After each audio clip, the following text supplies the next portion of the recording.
നാൾ ഉറപ്പ് ഇവര് പറഞ്ഞിരിക്കുന്ന കാര്യങ്ങൾ എന്ത് ഉറപ്പാണ് പാലിച്ചത് പറഞ്ഞില്ലേ? IREയുടെ എന്താണ് IREയുടെ ഡിസ്ചാർജ് എന്ന് പറഞ്ഞാൽ നിങ്ങൾക്ക് അറിയാലോ. ഏറ്റവും കൂടുതൽ നമ്മൾക്കാളും കൂടുതൽ ഇദ്ദേഹത്തിന് അറിയാലോ. ഒഴുകിക്കൊണ്ടിരിക്കണം. ഇപ്പൊ FSCD അവിടെ ഒരു സ്റ്റോം വാട്ടർ ഡിസ്ചാർജ് എന്ന് പറഞ്ഞാൽ പുതിയതൊരെണ്ണം സെറ്റ് ചെയ്തിട്ടുണ്ട്. മിനിയാന്ന് ചെന്നപ്പോ അത് ഇവിടെ ഒഴുകിക്കൊണ്ടിരിക്കണേണ്. എന്താ ചെയ്തേക്കണം നിങ്ങള്? അല്ല, അവസാനിപ്പിച്ച് ചർച്ച ചെയ്യുന്ന സാറാണ് ചർച്ച എന്ന് പറയുന്നത്. ഒഴിവായി പോകുന്ന കാര്യമൊന്നുമില്ല, ആ നടപടിയുള്ള കാര്യമൊന്നുമില്ല.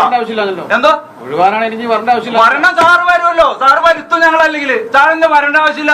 എന്താണ് സാർ ഇപ്പൊ എന്ന് പറഞ്ഞാൽ ആരെ കമ്പനിയുടെ ആരുടെ സ്വന്തം സാധനമൊന്നുമല്ല, അത് എല്ലാവരും പൊതുമുതലാണത്. ഞങ്ങൾ വന്ന് പറയണോ നിങ്ങളുടെ അടുത്ത് എല്ലാം നോക്കാം? ഞങ്ങളുടെ പരാതിക പ്രകാരം അല്ലാണ്ട് ഇവിടെ നിങ്ങൾ എന്ത് നടപടി എടുത്തേക്കണം? ഇത്രയൊന്നും കാലം കളക്ഷൻ നടത്തണം. വലിയൊരു കുഴൽ ഞങ്ങൾ പിടിച്ചു തന്നിട്ട് നിങ്ങളെ അട്ടിമറിച്ച് ഞങ്ങൾക്കെതിരെ എത്ര കള്ളക്കേസ് കൊടുത്തു? നിങ്ങളുടെ ചെയർമാൻ ഞങ്ങൾക്കെതിരെ കള്ളക്കേസ് കൊടുക്കാൻ നോട്ടീസ് കൊടുത്തില്ലേ? അതാണ് നിങ്ങളുടെ പണി. എല്ലാം പറയണം, ഈ അവസരത്തിൽ പറയണം. ഇതിന്റെയൊക്കെ